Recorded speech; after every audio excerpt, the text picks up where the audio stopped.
we shall reflect on the life of St Rose of Viterbo. The daughter of poor and pious parents, St Rose showed remarkable holiness in her early childhood. At the age of 7, she was already practicing penitential austerities and living as a recluse. In response to Our Lady's command, she joined the Third Order of St. Francis when about 10 and started to preach public penance in the streets of Viterbo in Italy.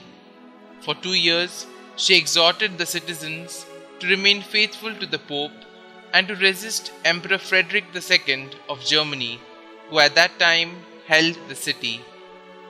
The spirited young girl spoke with such power and apparent authority, accompanying her pleas with such remarkable miracles, that the imperial prefect came to consider her influence a serious threat to his own authority, and so banished her from Viterbo with her family. As a result, Rose went about all the neighboring cities and towns, continuing her crusade for the Pope there. Rose had the gift of prophecy and foretold the imminent death of the emperor 10 days in advance.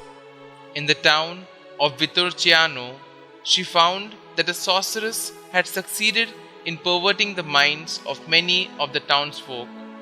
Rose brought about their conversion by remaining unscathed for 3 hours in the midst of a burning pyre, a miracle which is well attested.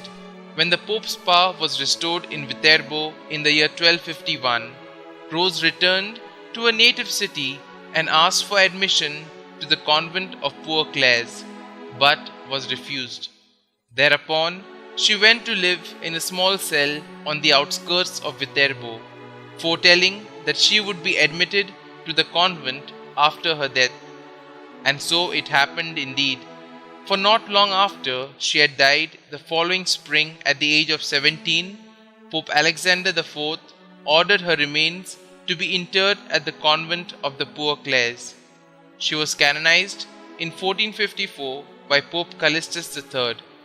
On the eve of a feast annually, 70 men carry her body through the streets in a triumphal procession, surmounted by a 60-foot high wooden tower of Gothic design.